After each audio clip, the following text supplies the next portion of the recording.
Hi friends, I hope everyone are doing good.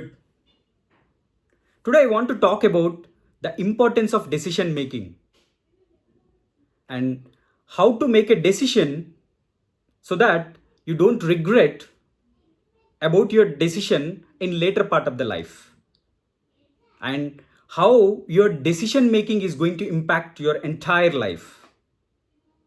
Okay, ఈరోజు ఏం చెప్పాలనుకుంటున్నా అంటే ఒక నిర్ణయం ఎలా తీసుకోవాలి, నిర్ణయం గొప్పతనం ఏంది, మనం తీసుకున్న నిర్ణయం పైన మన లైఫ్ ఎలా ఆధారపడి ఉంటుంది అనేది ఈరోజు డిస్కస్ చేసుకుందాం.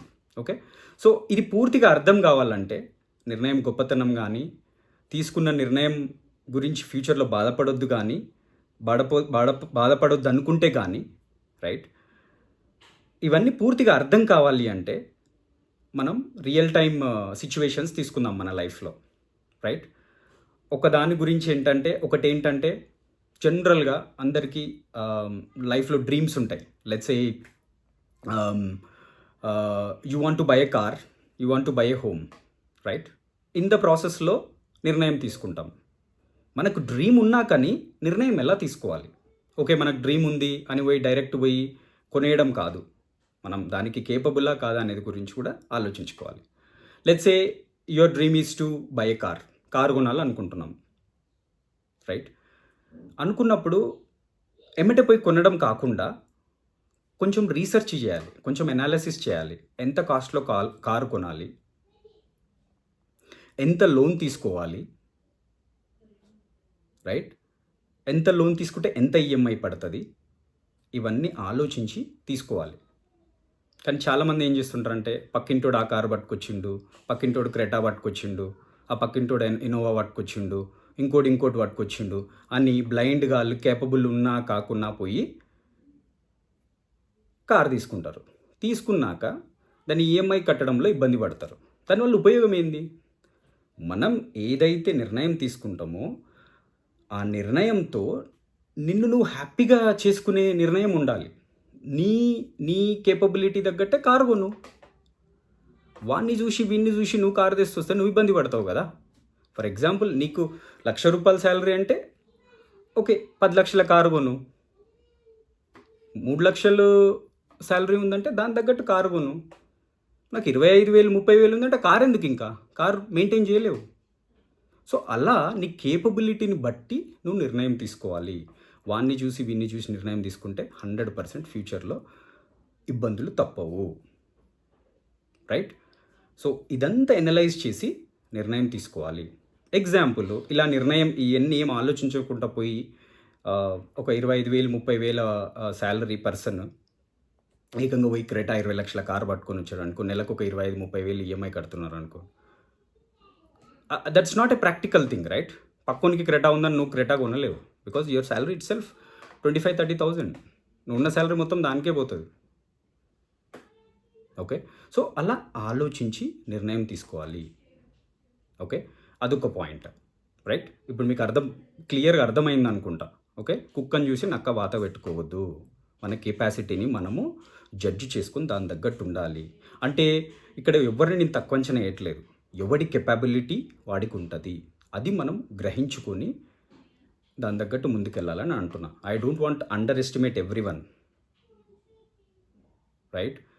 I will look every person as a human beings before thinking about their financial status. That's what my way of thinking will be, right.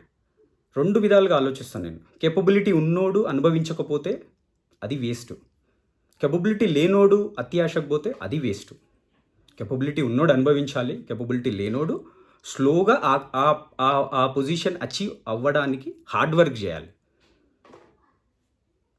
Okay, I hope you all understood the importance of decision making in terms of at least car. అంటే ఈ car example ఎందుకు చెప్తున్నానంటే దీన్ని బట్టి వేరే విషయంలో కూడా మీరు కోరిలేట్ చేసుకోగలుగుతారు. ఓకే, ఇంకొకటి నెక్స్ట్ యూస్ కేస్ తీసుకుందాం. ఇంకొకటి ఇన్వెస్ట్మెంట్స్, రైట్. ఇన్వెస్ట్మెంట్స్ చేసేటప్పుడు ఎలాంటి నిర్ణయం తీసుకోవాలి? ఓకే, సో ఫర్ ఎగ్జాంపుల్ నీ చేస్తున్న ఇన్వెస్ట్మెంట్ అమౌంట్ మనీ అది షార్ట్ టర్మ్‌కి యూజ్ అవ్వాలా? లాంగ్ టర్మ్‌కి యూజ్ అవ్వాలా? వెరీ లాంగ్ టర్మ్ యూజ్ కోసం పెడుతున్నావా అనేది ఫస్ట్ ఆలోచించాలి. అది ఆలోచించుకొని నిర్ణయం తీసుకో. కానీ చాలా సార్లు అందరూ ఏం చేస్తుంటారంటే, పక్కనోడు ప్లాట్ కొన్నాడు, వీడు ప్లాట్ కొన్నాడు, వానికి జస్ట్ 10 ఇయర్స్‌లో 10 టైమ్స్ అయిందంట.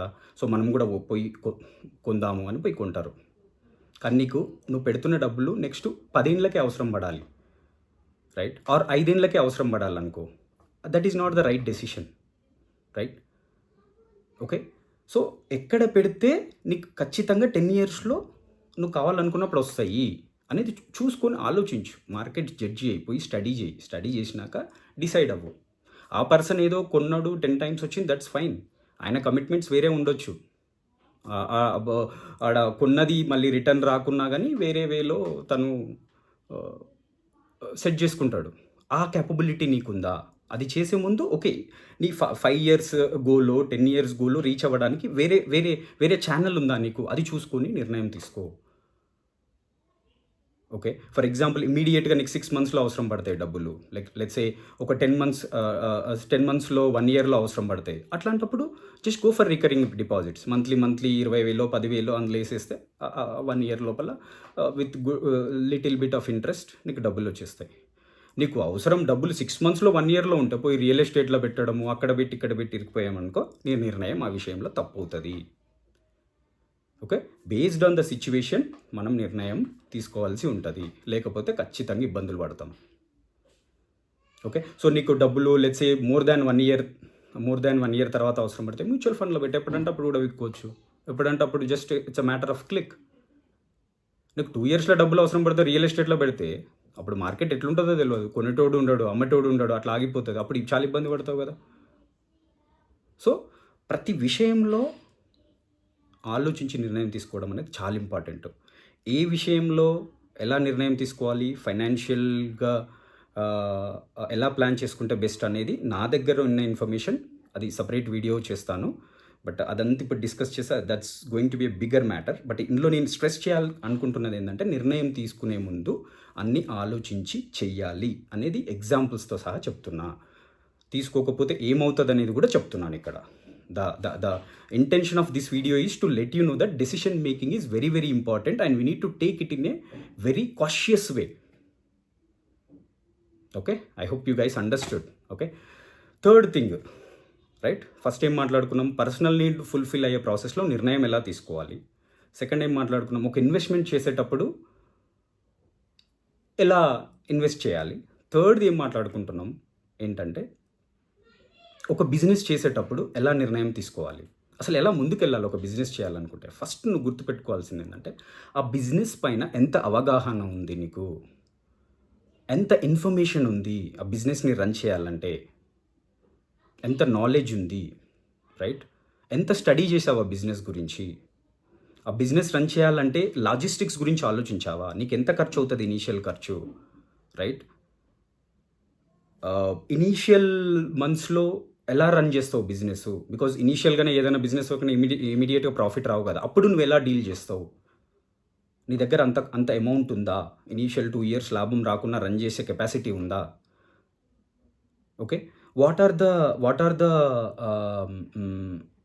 who are all the audience, I can say, right, who are all the audience or going to use your business, right. అది కూడా ఆలోచించాలి. ఎవరు, నేను ఒక బిజినెస్ పెడతాను, రైట్, లెట్స్ సే ఒక షాప్ పెట్టాలనుకుంటున్నాను, ఆ షాప్ ఏ ఏరియాలో పెడతావు, రైట్, అక్కడికి పాపులేషన్ ఎంతమంది వస్తారు, చుట్టుపక్కల మన సూపర్ మార్కెట్స్ ఉన్నాయా, నువ్వు పెట్టిన షాప్ నడుస్తుందా, నీ దానికి ఎందుకు వస్తారు, what is that your going to be special, ఇవన్నీ ఆలోచించి పెట్టాలి. చక్కన ఒక సూపర్ మార్కెట్ పక్కన ఏదో పేరు పెట్టేసుకొని సూపర్ మార్కెట్ అని పెడితే అక్కడ ఎవరు రాడు. పక్కన మోర్ ఉందనుకో, ఇంకోటి ఉందనుకో అక్కడికే పోతారు, because people will believe that. So నువ్వు ప్లేస్ కూడా చాలా ఇంపార్టెంట్ అనమాట. నువ్వు ఎక్కడ పెట్టాలంటే ఆ ఏరియాలో సోర్సెస్ లేవు, రైట్, పబ్లిక్కి చాలా నీడ్ ఉందన్నట్టు ఆ ఏరియాకి వెళ్ళి అక్కడ ఎంత పాపులేషన్ ఉన్నారు, ఎంత వాల్యూమ్ ఆఫ్ ద బిజినెస్ పెడుతున్నావు, what is your initial investment, right, 10 లక్షల, 20 లక్షల, 30 లక్షల, ఎంత స్క్వేర్ ఫీట్లో పెట్టాలనుకుంటున్నావు, అలా ఆలోచించి పెట్టాలి, రైట్. బిజినెస్ పెడతా అని తొందర పడకూడదు, రైట్? ఇవన్నీ స్టడీ చేసినప్పుడు ఏమవుతుందంటే నువ్వు ప్రాపర్ ప్లానింగ్ చేయగలుగుతావు, స్లోగా ఎవాల్వ్ అవుతావు. ఫస్ట్ స్లోగా అక్కడ ఎంతమందికి అవసరమో దాని తగ్గట్టు అక్కడ ఉన్న వ్యక్తులు ఎలాంటి ప్రోడక్ట్స్ కొంటారో అలాంటి ప్రోడక్ట్స్ పెట్టి నువ్వు ప్రాఫిట్లోకి వెళ్ళిపోయి దాన్ని స్లోగా ఎక్స్పాండ్ చేస్తుంటావు. సో న్యాచురల్గా చుట్టుపక్కల పలానా షాప్ అంటే ఏంటి, పలానా ఒక బ్రాండ్ నేమ్ వస్తుంది. ఓకే, సో అలా అలా అలా స్లోగా అవుతుంది. ఇంకొకటి ఇలా గుర్తుపెట్టుకోవాల్సిన విషయం ఏంటంటే ఏది చేసేటప్పుడైనా పేషెన్స్ అనేది ఉండాలి. పేషెన్స్ లేకపోతే దేంట్లో సక్సీడ్ అవ్వలేము. పేషెన్స్ గురించి ఎందుకు చెప్తున్నానంటే నిర్ణయం తీసుకునేటప్పుడు కూడా పేషెన్స్ ఉండాలి. ఇంకెన్ని రోజులు ఆలోచిస్తలే, లైట్ ఏదో ఒకటి చేద్దాంపా అని చేయకూడదు. పేషెంట్గా ఉండు. It's better than you losing the money, right? Better to think for good number of days and get all the data, then you decide what's wrong with that. అట్లా అని ఫుల్గా ఓవర్ థింక్ చేసేసి ఆలోచనలోనే లైఫ్ అంతా సగం పోగొట్టుకోమంటలేము. 360 view అయిపోయిందా, all aspects ఆలోచించావా, then put your pen on the paper, yes this is going to work and I'm going start అని స్టార్ట్ చేసేసారు. ఓవర్ థింకింగ్ కూడా చేయొద్దు, ఎక్కువ కూడా ఆలోచించొద్దు. ఇన్ని ఆస్పెక్ట్స్లో ఆలోచించి ఎస్ అన్నామంటే 100% ఇది సక్సెస్ అవుతుంది. ఏది సక్సెస్ అవ్వదు, ఏది ఆలోచించకుండా చేసింది సక్సెస్ అవ్వదు. ఓకే, అది నేను చెప్పాలనుకుంటున్నది. So guys, believe me, every decision that you make in your life is going to play very important role in your life. Just నేను ఈ 3 యూజ్ కేసెస్ తీసుకున్నాను. ఒకటి, పర్సనల్ నీడ్స్ ఫుల్ఫిల్ చేసుకునే విషయంలో డెసిషన్ మేకింగ్ ఎలా ఉండాలి. సెకండ్ది, ఇన్వెస్ట్మెంట్స్ చేసేటప్పుడు డెసిషన్ మేకింగ్ ఎలా ఉండాలి. ఇంకోటి, బిజినెస్ చేసేటప్పుడు డెసిషన్ మేకింగ్ ఎలా ఉండాలనేది. ఈ 3 ఆస్పెక్ట్సే తీసుకున్నాను. బట్ లైఫ్లో ఎన్ నెంబర్ ఆఫ్ ఆస్పెక్ట్స్ ఉంటాయి. సో వాటిల్లో కూడా ద రెస్పెక్టివ్ అనాలిసిస్ చేసి ముందుకెళ్ళాలనేది నా intention. Okay, so I hope this video helps you to think further on this. Okay, don't just follow my words, do your research in a respective areas, then take a decision. All the best everyone. Thank you for watching my video. If you like my content, please like and share the video and subscribe my channel. I'm going to share all the knowledge that I acquired in my life tenure, right? So I want to basically share with everyone so that at least someone could able to understand what is my experience, then he can take a right decision. That's going to give me immense happiness. That is what I slowly started this channel. I don't want to waste my experience. I don't want to waste my realizations that I have realized in my life. That should not be only used for me, that should be used for everyone, because these days we got a YouTube where you can share your knowledge by sitting in the home and you can help many people. So that is what my intention. So I definitely work towards sharing my knowledge in different aspects of the life, right? And remember, those are all my inputs, or those are all my thought process. But I don't want to hesitate and limit it to my only life. So I think that by sharing is very helpful to others. That's how everyone will learn, because we don't learn on the first day of our birth, right? Slowly we acquired the knowledge, right?